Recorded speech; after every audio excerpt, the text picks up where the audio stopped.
There comes another super duper exhibition of talent. House of Oduduwa, in collaboration with North Gems Entertainment, presents Ojaja 2 Musical Talent Hunt and Concert 2018.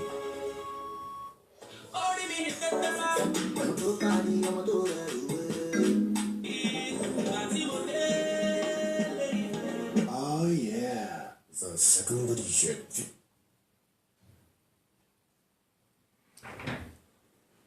We are engagement coordinators, also known as Alaga.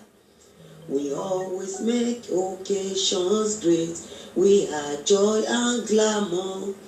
To the home of bride and bridegroom, we make sure we can sell them. May God make them productive and the union permanent. We are not here for competition, but to make their day groovy. Their happiness is our concern, even after today. Yeah, shout May to God them. bless you and me. May the good glory plenty shoot for every morning spent today. Amen. So shall it àjọ be. akọ́ṣẹ́mọṣẹ́ tó ń mójútó ètò ìdarí ayẹyẹ ìdáná ìgbéyàwó lórílẹ̀‐èdè nàìjíríà ẹ̀ka ti united kingdom association of professional wedding engagement coordinators of nigeria apwecon uk chapter nínú ìfẹ́ ohun ìṣọ̀kan tó ń bẹ láàrin gbogbo adarí ètò ayẹyẹ ìdáná ìgbéyàwó ní uk láti ń fi àpẹẹrẹ gbáǹkọ́kọ́ ìlànà rere lélẹ̀ ká lè fòpin sí ìtakọ̀ngbọ̀n iṣẹ́ láàrin kó wá pẹ̀lú ìdánilẹ́kọ̀ọ́ tó yè kooro lórí pàtàkì tó ń bẹ nínú ètò ìdáná engagement àwọn àgbékalẹ̀ tó jiná dénú láti bu ìkún gbogbo ojúṣe akọ́ṣẹ́mọṣẹ́ lóòrèkóòrè nínú iṣẹ́ wọn. èyí la fi rán wa létí ọjọ́ ìpàdé gbogbogbò tó ń wáyé nírọ̀lẹ́ mọ́ndé àkọ́kọ́ láago 7. ẹ yàgò fún àwọn ọ̀fọ́ ọ̀rọ̀ kò jiná dénú tí wọ́n ń ba ayẹyẹ àtọ́jú ayọ̀ ẹni jẹ́. ẹ máa gbé gbogbo ètò ayẹyẹ ìdáná ìgbéyàwó yín bọ̀ lọ́dọ̀ wa fún ojúdá iṣẹ́ tó ta lẹ́nu múnú ẹni dùn yùgbàyùgbà. Association of Professional Wedding Engagement Coordinators of Nigeria apwecon UK chapter. Our general meeting holds on every first Monday evening at 7 p.m. For more information, call the president Kemi Shawaniku on 07-932-406087 or the secretary Bume West on 07-473-904499. Apwecon, Association of Professional Wedding Engagement Coordinators of Nigeria, UK chapter. Add an everlasting color to your memory day. We are engagement coordinators, also known as Alaga. We always make occasions great. We are joy and glamour.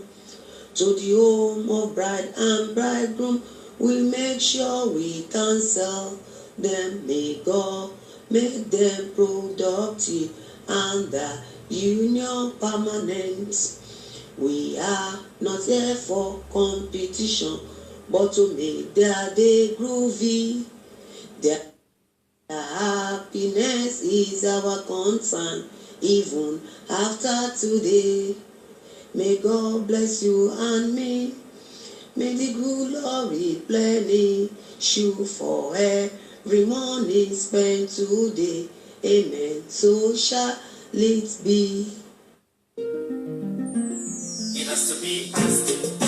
Astamin promotes good health in adults and children. With Astamin, vitality and vigor is promoted, especially during hard work and sports. Also, Astamin helps fast recovery from illness. With essential amino acids and vitamins in Astamin, your body will perform optimally. You can find Astamin in all registered pharmaceutical shops across the country. Astamin, the building blocks for good health of the family. Astamin, marketed by Fitson Healthcare Limited, the company that values life.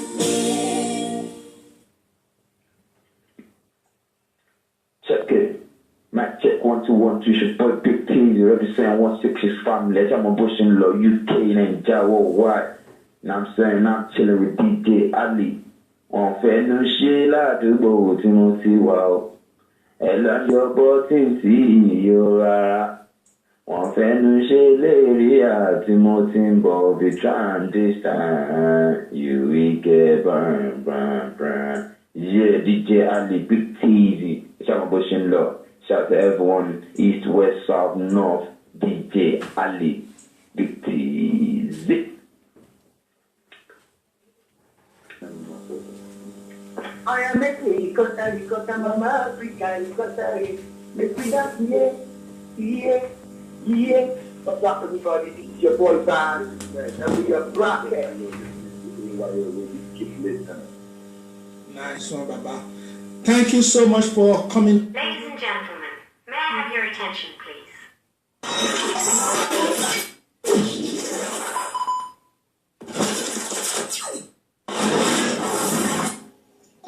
Breakfast show. It's the breakfast show. It's the breakfast show. Starting your day the right way. Remix. Music. Ladies and gentlemen, start your day the right way with the Breakfast Show. AYO Radio. Simply the best. Energy. Technology. Good morning.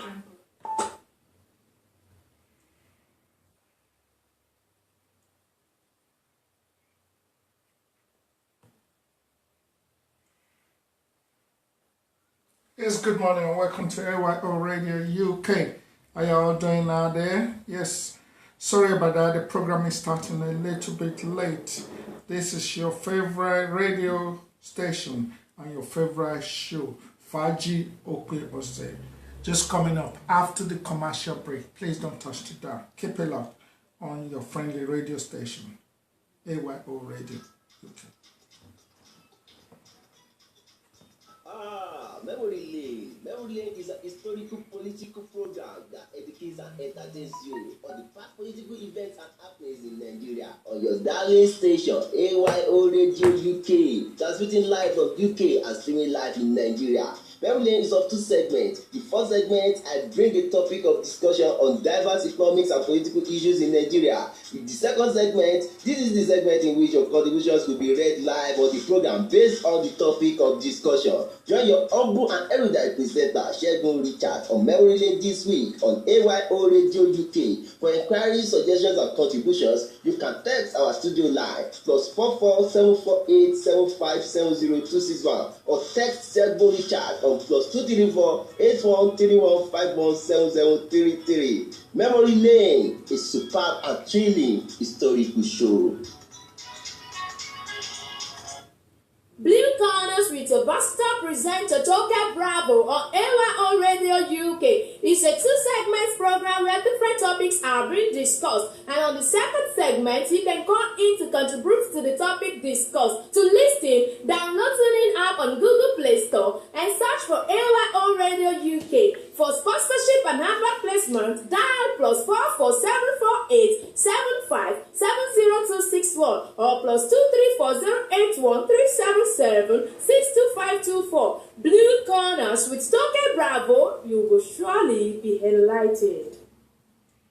Do you need frozen food for item 7 for any occasion at all? Weekly contact Anoluwa for frozen food for all kinds of fishes, turkey, and chicken parts. Dial 08025839117 or 08156851769 to make your order, or visit our outlet at Ifelodu NRC, Jora Olopa, Lagos, Nigeria.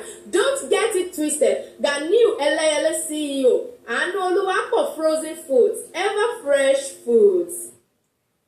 When God said, "Thou shalt not fornicate," He doesn't have any wife on this earth that somebody might just take for him. That will make him so that thou shalt not do this and that. It's because of the love He has for the mankind.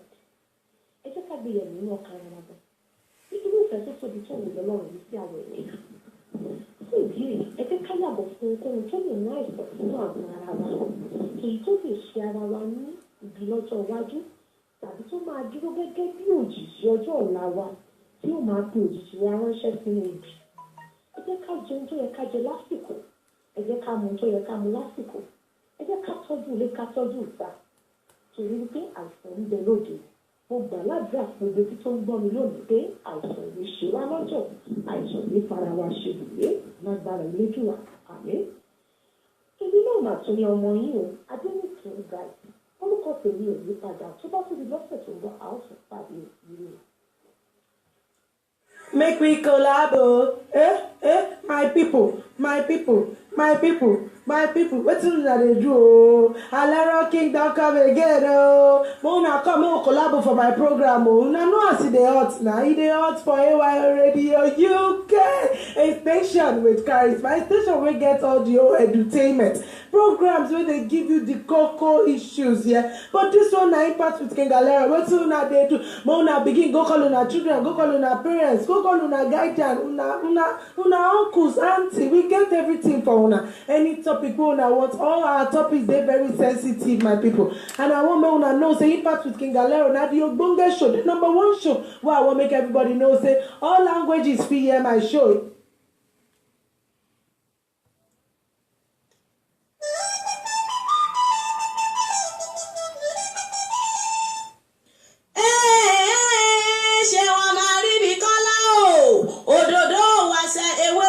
Pèdèpèdè tó dáńtọ́ jù lọ àtọ́rí oúnjẹ bá sókòtò dànù.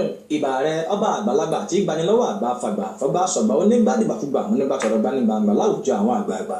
Fàájì òpin ọ̀sẹ̀ ní gbogbo ọjọ́ Friday níkànnì AYO Radio láti ń pitún àwa wa.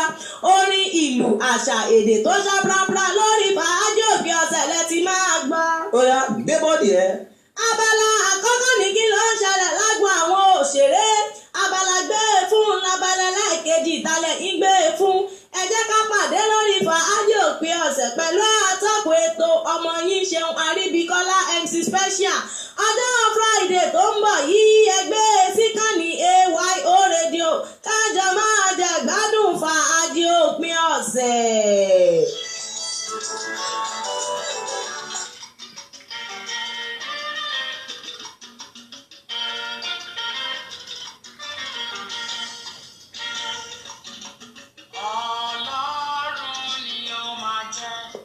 Yeah.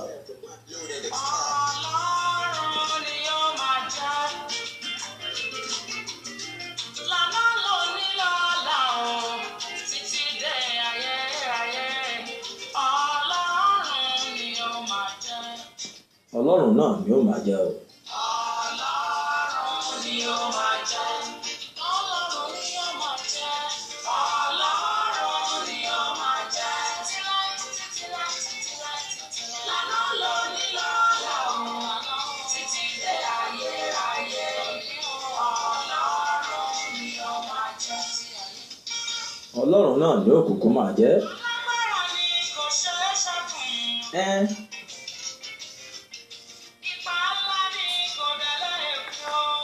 Bẹ́ẹ̀ ni.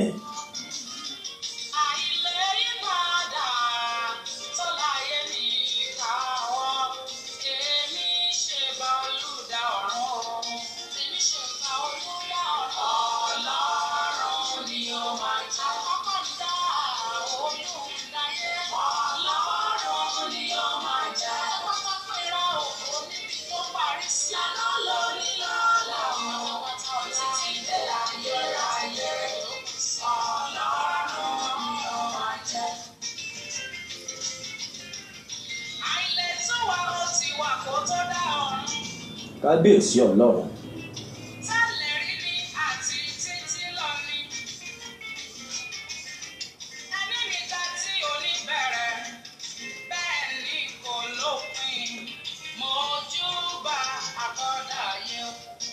Tó ìbà rẹ̀ ọba àgbàlagbà tí gbanilọ́wọ́ àgbà fàgbà fọgbà sọ̀gbà onígbàdìgbàfúgbà onígbàtọ̀rọ̀ gbanìgbàǹgbà láwùjọ àwọn àgbààgbà. Kábíyèsí ọba alágbára tí gbanilọ́wọ́ alágbára tí fipá gbagbádá lọ́wọ́ alágbádá sápátá málágbádá lọ́rùn málágbádá ṣòwò yakata nídìí ọ̀gẹ̀dẹ̀ àgbààgbà tá a gbìn tó ta kàngbàǹgbà ságbàlá àgbàlagbà.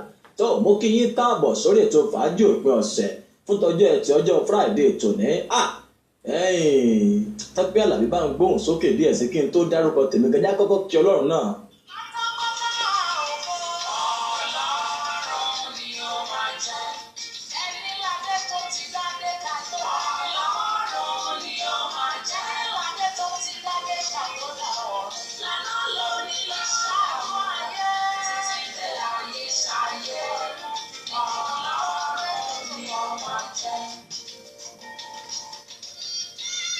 yé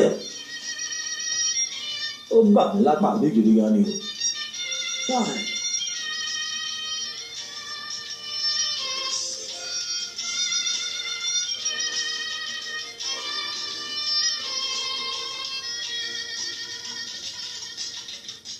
Kò sẹ́ni tó dá nígbà tó ti ń dọ̀mọ́ o. A ò tọwọ́ ẹ̀dá kan mú adé orí ẹ̀. Àkọ́bí.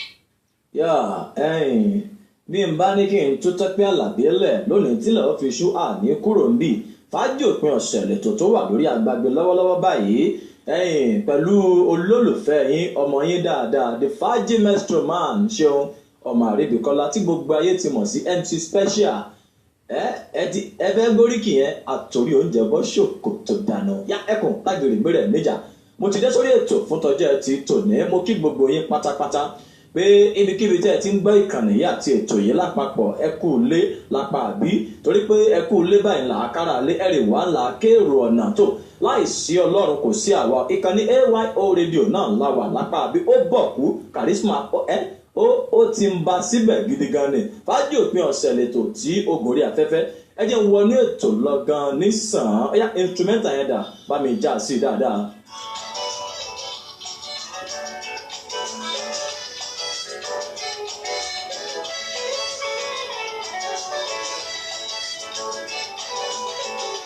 UK ẹ kú ilé.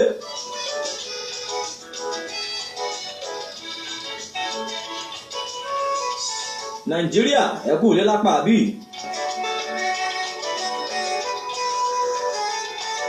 Káàkiri àgbáńlá ayé jákèjádò bí tẹ́ ti ń gbọ́ fàájì òpin ọ̀sẹ̀ lásìkò ta ẹ kú ilé.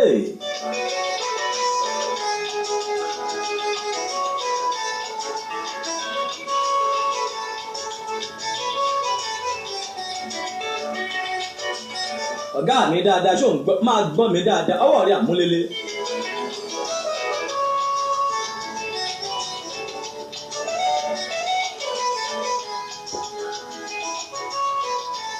DJ Ali the journalist.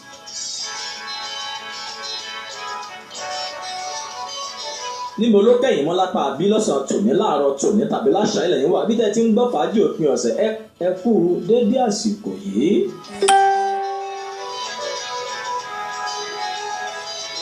It's your Fàájì Maestro Man Show ọmọ Àríbíkọ́lá àtòrí oúnjẹ bọ́ ṣòkò tó dá àná.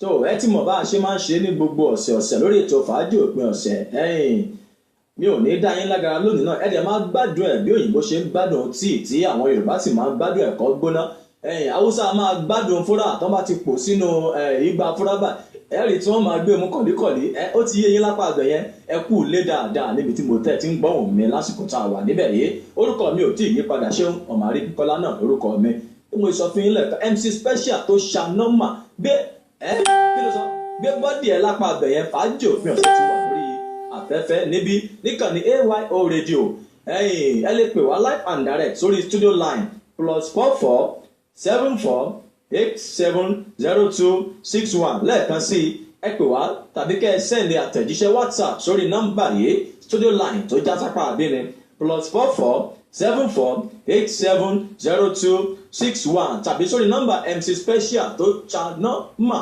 07036268688 ẹnu mi yájú Russia ni mo ti wà ó ti yẹyin lápá abẹ yẹn 07036268688 DJ Ali ọwọ́ rẹ̀ àmúlélẹ̀ lápá bí a.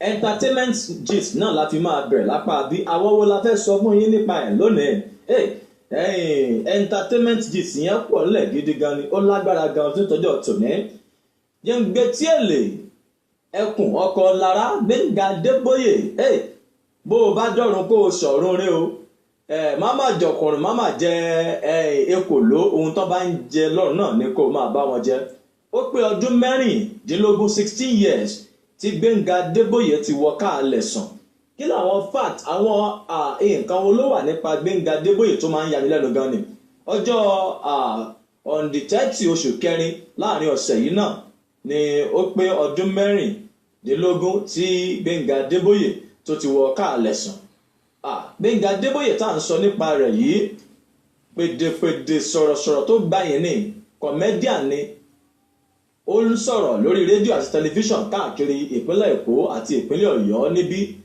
àti káàkiri orílẹ̀-èdè Nàìjíríà gbogbo èèyàn ló mọ̀ gbajúgbajà nínú àwọn pèdèpèdè pátápátá ni ó sọ̀rọ̀ káàkiri gẹ́gẹ́ mo sọ síwájú kí làwọn nǹkan tó wá yanilẹ́nu nínú ìtàn ìgbésí ayé Gbénga Adébóyè Gbénga Adébóyè bẹ̀rẹ̀ iléèwé ní ọjọ́ Wednesday bákan náà ni ó release first album rẹ̀ ní ọjọ́ Wednesday ṣe ń fọkàn bá mi lọ Gbénga Adébóyè ó lọ sí ìlú Amẹ́ríkà ní ọjọ́ Wednesday ṣé ọkàn yín ó ń bá mi lọ lápá bí Gbénga Adébóyè bẹ̀rẹ̀ sí ní gbóhùnsáfẹ́fẹ́ ní ọjọ́ Wednesday bákan náà ṣe rí pé àwọn nǹkan àrà mẹ́rìírí wà lára Gbénga Adébóyè ìtàn jẹ́ kó yé wa pé Gbénga Adébóyè jẹ́ ẹnìkan tí Ọlọ́run jíǹkí ẹ̀bùn fún kò sí èdè tí Gbénga Adébóyè ò gbọ́ kó o sọ Cuba kó o sọ Chinese kó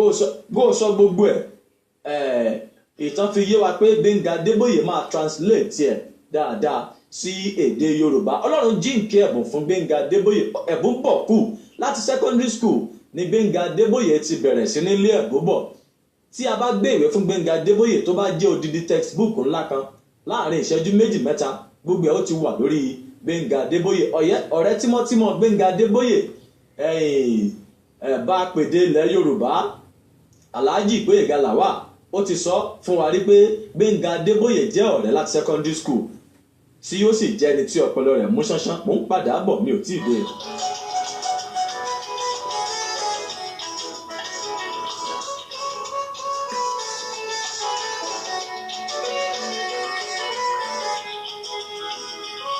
Tọ́ba Ọ̀pálẹ́yẹ náà ó ti pé ọdún 10 tí bàbá náà wọ ilẹ̀ tó wọ káà ilẹ̀ sùn ọdún 2006 ní Tọ́ba Ọ̀pálẹ́yẹ Tọ́ba Ìyẹ̀rú pèdèpèdè tó mọ èdè pè lòun náà à ń sọ̀rọ̀ Gbénga Adébóyè pé ó ti pé 16 years tó ti kú báyìí bákan náà látún sọ̀rọ̀ nípa Tọ́ba Ọ̀pálẹ́yẹ tí òun náà sùn ní on the 30 oṣù kẹrin ọdún 2006 Ọlọ́run bá wa délẹ̀ fún àwọn pèdèpèdè tí ó ti kú Gbénga Adébóyè ní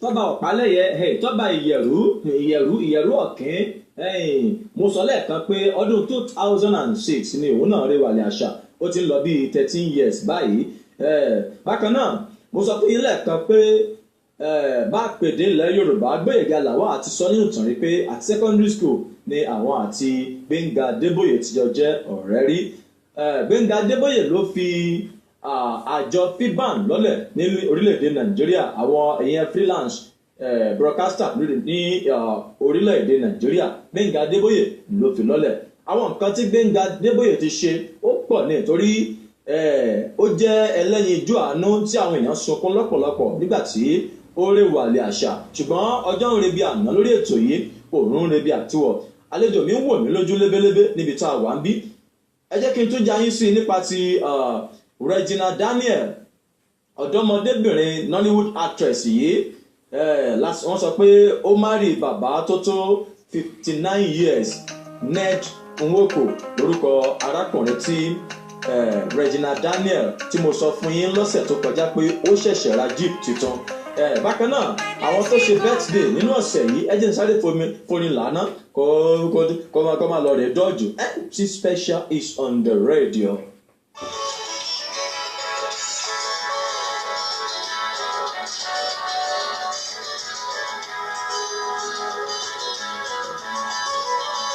bóyá yín ṣẹ̀ṣẹ̀ ń gbé e síbẹ̀ lápá bí ìkànnì tẹ́ ẹ wà yìí náà ń pè ní ìkànnì AYO radio tó bọ̀ kó for charisma.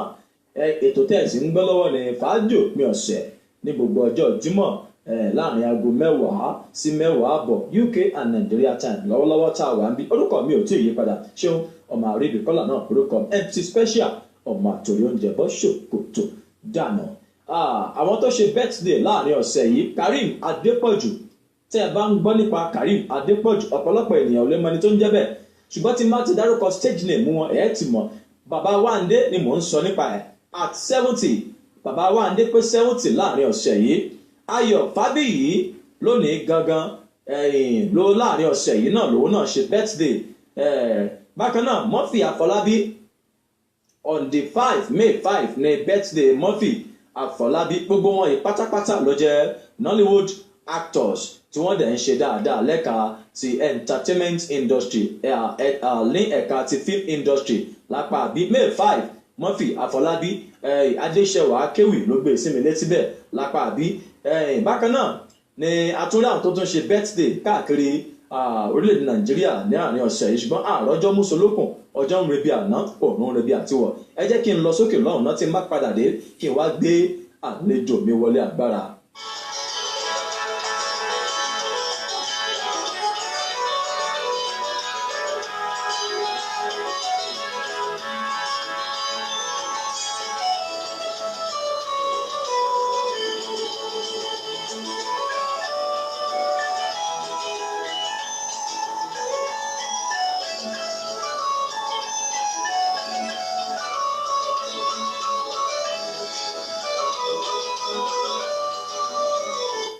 káàbọ̀ padà bóyá ìṣẹ̀ṣẹ̀ ń gbé síbẹ̀ ẹ̀ṣẹ̀ login sórí Facebook tàbí ibi tí ẹ ti ń gbọ́ wa káàkiri tàbí lórí application wa fàájì òpin ọ̀sẹ̀ náà lè tó tẹ́ ń gbọ́ lọ́wọ́ pẹ̀lú ọmọ yín MC Special ní báyìí a ti bọ́ sí abala kejì ètò yìí ìyẹn tá a pè ní gbé fún ṣùgbọ́n ọ̀sẹ̀ tá a wà lónìí a ní mú òṣèré méjì wá torí a ní àlejò lórí ètò yìí ẹ jẹ́ n kọ́kọ́ gbé àlejò mi wọlé ná ẹ káàbọ̀ sórí ètò yìí àlejò wa. ẹ kú ilé ẹ̀yin ará ilé. ojú yín máa ń ṣáyìn kẹ. a dúpẹ́ fọ́lọ́run. ọ̀dà ẹ kọ́kọ́ bá mi fi identity yín hàn náà kẹ́ ẹ tó dárúkọ yín ó yé yín bẹ́ẹ̀ ẹ fi identity hàn náà kẹ́ ẹ tó dárúkọ yín. mo ń gbọ́ bẹ́ẹ̀ náà ni èmi ló ń ké sí èmi lọ́mọ Ògbómọ̀ṣọ́ Ògbómọ̀júgùn níbi agbẹ́njẹ kàkà tó mú ọyàn gan ogun òjàjà kókó alẹ́rú l'Ógbómọ̀ṣọ́ rí adẹnu ọkọ̀ asinmi ẹ̀jẹ̀ ń dá dúró ní abẹ́hùn orúkọ tèmi ni Adéṣẹwà Akéwì wọ́n tẹ̀ máa ń pè mí ní ọmọ Ògbómọ̀ṣọ́ asọ̀rọ̀sọ́bótò. ẹja ẹbí tẹ ẹ pàṣẹ láti bẹ̀rẹ̀ wọ́n máa ń pè yín lọ́mọ Ògbómọ̀ṣọ́ asọ̀rọ̀sọ́bótò akíni túmọ̀ ìmọ̀lẹ̀ kó ló fa orúkọ yẹn wá ọmọ Ògbómọ̀ṣọ́ àwọn pẹ́ẹ́n tó bá tó Ògbómọ̀ṣọ́ wá wọ́n lè máa pè lọ́mọ Ògbómọ̀ṣọ́ ṣùgbọ́n asọ̀rọ̀sọ́bótò ṣé ẹ máa ń sọ bótò náà I don't understand kò yé mi dáa ẹ làwọn mi bàtà lódò fẹ ọmọ Ògbómọ̀ṣọ́ ẹ̀ ṣọlẹ̀. bẹ́ẹ̀ ni wọ́n máa ń pè mí ní asọ̀rọ̀sọ́bótò àti wípé mo lè ní pè mí kọ́ ni mo sọ ara mi ní orúkọ yìí àwọn èèyàn mi àwọn tó nífẹ̀ẹ́ mi àwọn náà sọ mí ní orúkọ yìí nítorí wípé tí mo bá wà láàrin àwọn akẹgbẹ́ mi tí mo wà láàrin àwọn ọ̀rẹ́ mi wọ́n máa ń sọ àwọn ọ̀rọ̀ kan kò síbi tí mo ṣáwàṣà wọ́n máa ń pè mí pé àwàdà kẹ́ríkẹ́rí lórúkọ mi pé máa ń ju oríṣiríṣi àwàdà sílẹ̀ so nǹkan tó ṣáà fi máa ń pè mí ní asọ̀rọ̀sọ́bótò nìyẹn then bóyá bíi ká máa ṣe pé ta ló lè búyàn jù èmi ni mo lè búyàn jù so ká ṣáà máa ṣe mi mọ bí mo ṣe fẹ́ explain àárín yẹn so ìdí tó fi máa ń pè mí ní asọ̀rọ̀sọ́bótò nìyẹn at the same time comedian dẹ̀ ni mí so máa ń ṣe comedy ìdí nìyẹn tó fi sọ wípé àkókò nǹkan tí mo máa ń ṣe pé ó rọ̀ mọ́ ọ̀rọ̀ ẹnu. ọmọ Ògbómọ̀ṣọ́ gẹ́gẹ́ bí ẹ ti ń pera yín ẹ yọ̀ǹgì lójú ọ̀dọ́mọdébìnrin tó dẹ̀ rẹwà gẹ́gẹ́ bí orúkọ yín náà Adéṣẹwà náà ní àbí kájọ máa lọ nígbà tí parí ètò ní àbíbò ni ṣúgà ó já o gbogbo ẹ̀yin tẹ́ ń gbọ́ wa káàkiri àgbáńlá ayé àlejò mi tó wà lórí ètò lọ́wọ́lọ́wọ́ báyìí là ń pè ní Adéṣẹwà Akéwì ọmọ Ògbómọ̀ṣọ́ lórí Instagram náà àbí ọmọ Ògbómọ̀ṣọ́ àbí @ọmọ Ògbómọ̀ṣọ́ lórí Instagram náà ní iṣẹ́ ewì kíké làwọn ń ké chant náà ń pè ní èdè òyìnbó chanta ní náà rẹ̀ lédè òyìnbó náà. ẹjá tẹ̀síwájú pẹ̀lú asọ̀rọ̀sọbótò ọmọ Ògbómọ̀ṣọ́ gẹ́gẹ́ bí ọ̀dọ́mọdé kí ló inspired yín láti máa kéwì.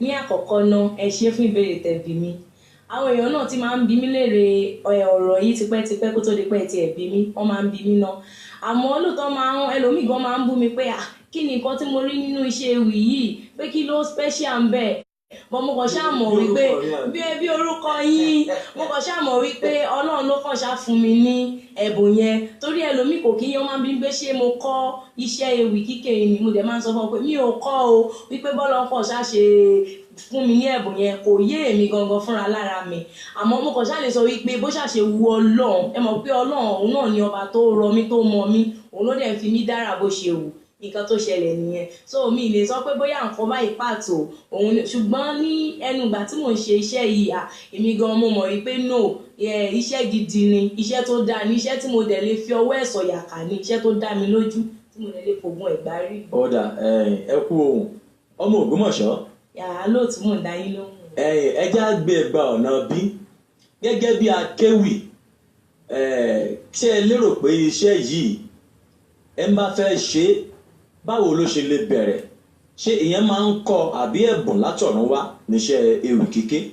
ẹ ṣe rí àkọ́kọ́ náà mo lè sọ pé iṣẹ́ ewì kíké yìí ẹ̀bùn láti ọ̀dọ̀ Ọlọ́run wá ni àmọ́ bákan náà èèyàn sì tún máa ń kọ́ torí pé ọ̀pọ̀lọpọ̀ àwọn èèyàn náà ló ti ti ara tèmi náà jáde tó yẹ kí mo sì lè dá orúkọ wọn èèyàn bíi Òkòtó Akéwì Ọ̀yọ́ ló fi ìkàlẹ̀ sí mo sì ní àwọn ọmọ náà tó yẹ wípé Ọlọ́run ò ṣànípẹ́ gbà fún wọn tí gbogbo wọn kọ́ iṣẹ́ yìí téèyàn bá kọ́ ó tún wá dìpẹ́ lórí béèyàn tó ṣe béèyàn ṣe mú ní ọ̀kọ̀ọ̀kọ̀ dìsí béèyàn ṣe fi ọkàn sí lèèyàn ṣe máa nígbà téèyàn bá ń kọ́ṣẹ́ nǹkan náà ni so béèyàn bá ṣe fi ọkàn sí òun lèèyàn ṣe máa mọ̀ iṣẹ́ ewì kíké èèyàn lè kọ́ bẹ́ẹ̀ ó ṣe é kọ́ dáadáa. tí èèyàn bá wá fẹ́ kọ́ ká lè èmi báyìí náà sì ṣàmọ̀ pé ọ̀rọ̀ tíṣàn tèmi ẹ̀yìn tó wára mi ìwé ké dáadáa tí máa fẹ́ kọ́ ní ìsìn yóò gbà mí tó bí oṣù mélòó àbí bí ọ̀sẹ̀ mélòó tí màá ti mọ̀ dáadáa.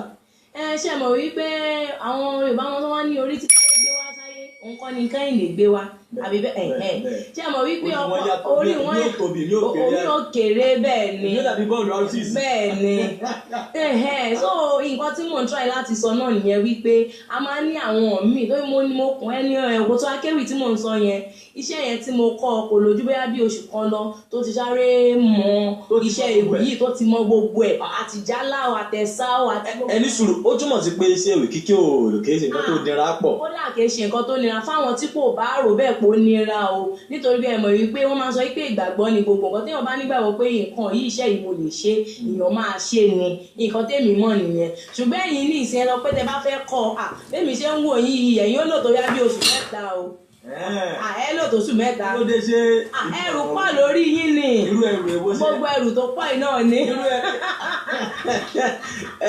ẹ̀yin ará ilé mo lérò pé ẹ̀ ń gbádùn wa bí a ṣe ń ṣe ètò lọ́wọ́lọ́wọ́ báyìí ẹ jẹ́ n sáré dá tọ́mì náà mò ń padà bọ̀.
ẹ káàbọ̀ padà níbikíbi tí ẹ ti ń gbọ́ wá káàkiri àgbáńlá UK Nàìjíríà àti gbogbo ilẹ̀ tí ẹ ti ń gbọ́ mi lásìkò yìí tí ẹ bá ṣẹ̀ṣẹ̀ ń gbé síbẹ̀ ń tin ìkànnì tí ẹ ń gbọ́ náà là ń pè ní ìkànnì AYO Radio ètò tó sì wà lórí afẹ́fẹ́ náà là ń pè ní fàájì òpin ọ̀sẹ̀ níbi tí bẹbẹ ti ó ń dùn yùngbàyùngbà àlejò mi ẹ káàbọ̀ padà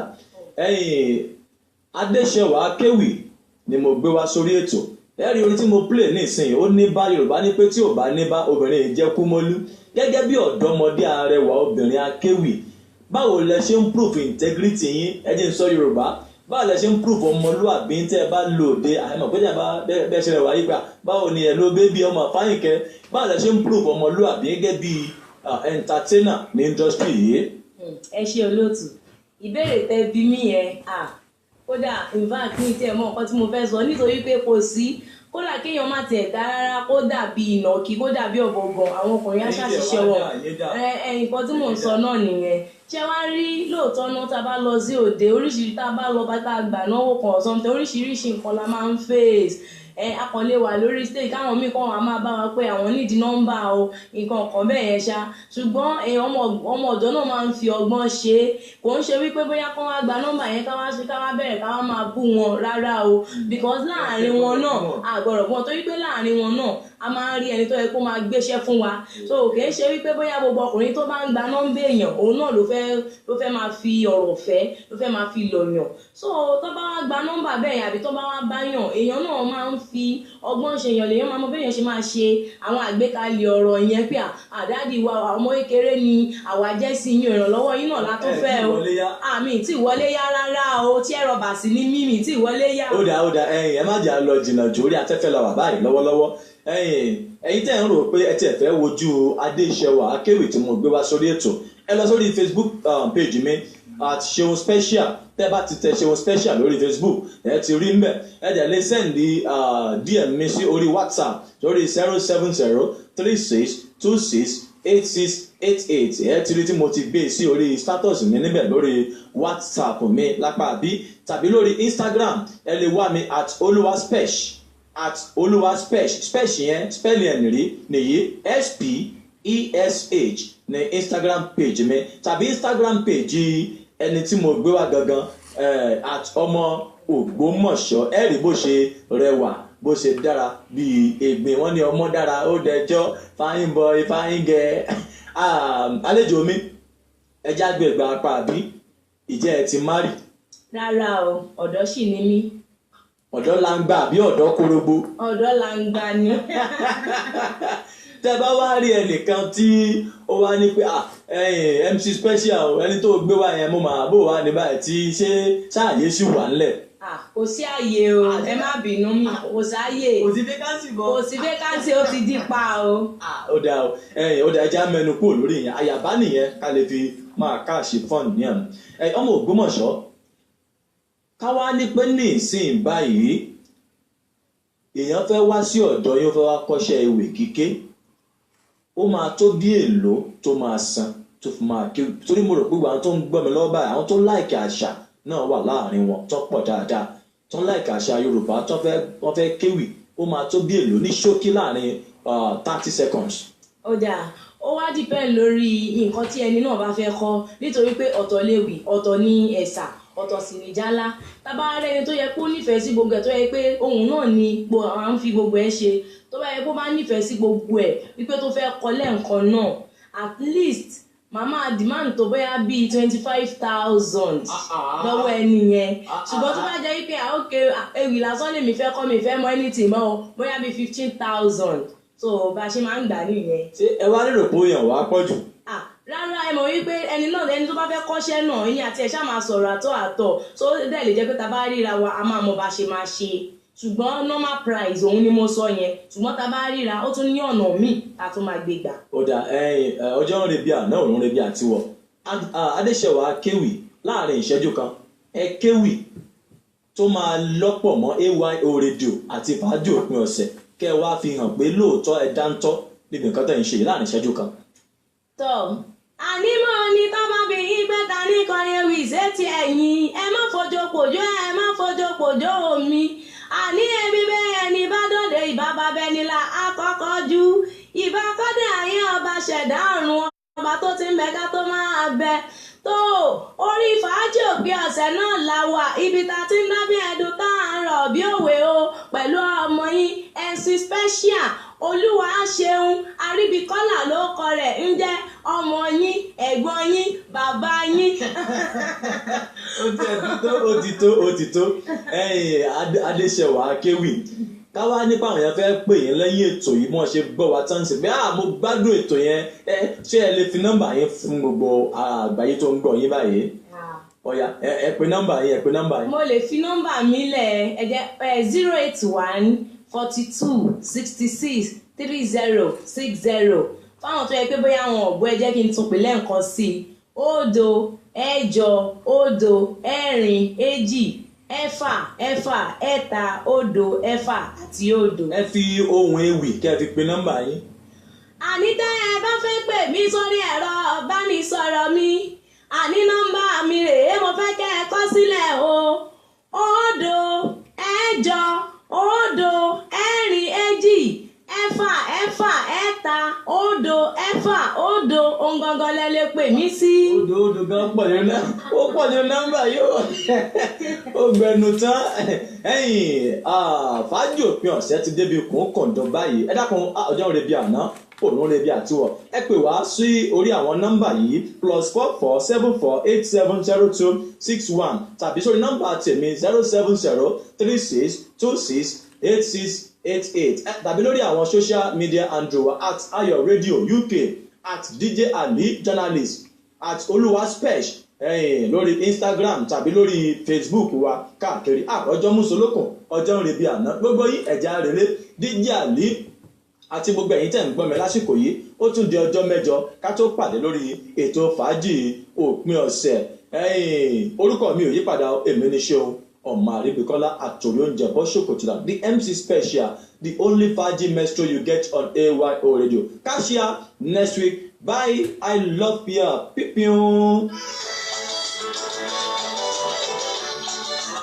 ẹ ṣeun gan-an mo lérò wípé gbogbo yín ni ẹ gbádùn ètò yẹn fàájì òpin ọ̀sẹ̀ every Friday ló máa ń wá ní 10 o'clock every Friday ẹ má gbàgbé o keep it locked on AYO Radio UK studio number wa ní ẹ̀rin èje ẹ̀rin ẹ̀jọ èje àrún 70261 èmi náà fẹ́ kéwì ni but ṣe mọ̀ pé sometimes don't give up your day job no man so don't give up your day job nǹkan tó bá mọ̀ ṣe kó fojú sí má ṣe copycat kó má lọ dé kú. Thank God it's Friday. Welcome to AYO Radio UK. We have lots of interesting programs right here on AYO Radio. Ladies and gentlemen, the Ugandan pop star and opposition MP Bobby Wine has been freed on bail after 2 days in prison. Thank God for that one. Thank God. Wow. To be honest, in Africa, to put your points across, you have to go through a lot of struggle. Trust me.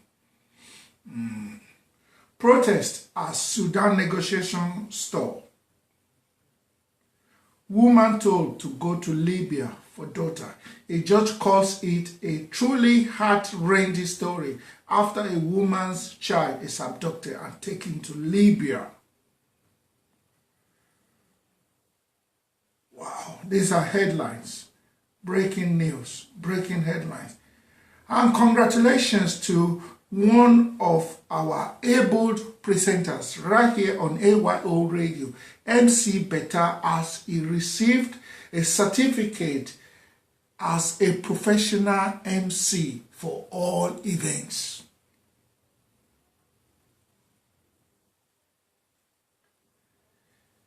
Car Federation clarifies Abdullahi claims. The Central African Republic Football Federation clarifies claims by Bruce Abdullahi that he is the new coach of the national team. Congratulations, my friend. Sudan army rejects civilian majority. Nice. Pepe nominated for French award. Congratulations. Ajara Cameroon can do better in France. Nibiti Nigeria. Kojo. Hey. Wow. Ladies and gentlemen, we're going to another program very, very shortly. But in the meantime, Buhari's relative kidnapped in Nigeria, Shetigbo. Journalist suspended after Bobby Wine coverage. That's the artist from Uganda. President Weah back in office after snake scare. Mohete Joe, like Daku. Tiwa Savage signs power move record deal. Congratulations. I don't know what is happening with Tonto DK and Churchill. But, you know, they trended in social media nowadays. Well, I don't know why the relationship matters must always be brought to social media. It's uncalled for. You understand? It should be private. You understand? Mo fẹ́ kéwì ni o. MC Special fi mí rẹ́rìn níbẹ̀ yẹn. Ẹ pè studio number wa ẹ̀rin èje ẹ̀rin ẹ̀jọ èje àrún èje òdo èjì ẹ̀fà ọ̀kan. Mo try láti imitate ọmọ Ògbómọ̀ṣọ́ nìyẹn tó ṣá proper. Yeah, shout out to Mr. MC Special for bringing today's event, today's radio show to our ears and to our eyes in case of the people watching us on Instagram Live and Facebook Live. Thank you so much. We're going to switch to TuneIn Radio where you'll be hearing more program 24/7, 365 days a year. And don't forget, 11 o'clock, another program is coming up today. And also 12 o'clock, I'll be back. I'm going to be interviewing an icon here today. I hope you're all familiar with Mo ṣoríire o, Ẹlẹ́dàá mi, mo dúpẹ́ o. Bọ́mọdé bá dúpẹ́ kìnìkan, á tún rí èmíràn gbà. Look at this fly. Fly just landed on the tip of my lovely and my favorite cup of tea, which my daughter got me on my birthday. And I've got hot water in there, which I'm drinking in the studio. Look at it. I think this fly wants to grab my fame. I think the flies, male or female, wherever sex he or she is, she wants to be a radio presenter too. But not in that manners. Don't do it like that. You have to apply like everybody else. Don't just crash my radio show. I'm talking to the fly. Oh, it's still around. You understand? Don't do that. It's not nice. And what language do you even speak, Save? Move, blood. You get me? Sorry. That fly just upset me. Fly, British fly. They're very rude. I think they've got rights too. Just landed on the tip of my cup of water. You understand? I can't drink that anymore. I'm going to go and chuck in the bin. Chuck in the sink and get another one.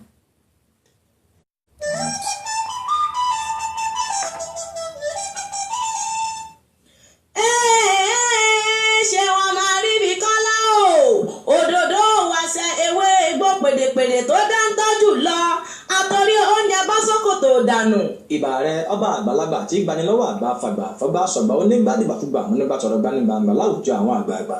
Fàádé òpin ọ̀sẹ̀ ní gbọ̀gbọ̀dọ̀ Friday níkànnì AYO rédíò láti ń pitún àwa wa. Orin ìlú àṣà èdè tó ṣá prapra lórí fàádé òpin ọ̀sẹ̀ lẹ ti máa gbọ́. Ó yá gbé bọ́ọ̀dì ẹ. Abala àkọ́kọ́ ní kí ló ń ṣẹlẹ̀ lágbo àwọn òṣèré. Abala gbé fún labalẹ̀ lẹ́ẹ̀kejì ìtàlẹ̀ ìgbé fún. Ẹ jẹ́ ká pàdé lórí fàájì òpin ọ̀sẹ̀ pẹ̀lú àtọ́kùn ètò ọmọ yín Ṣeun Àríbíkọ́lá MC Special. Ọjọ́ Friday tó ń bọ̀ yìí ẹgbẹ́ síkànnì AYO ọ̀sẹ̀. bómi bá balẹ̀ á nípa òjò balẹ̀ tá ṣàràṣàrà political corner kọ́lọ́fín òṣèlú dé níkànnì AYO.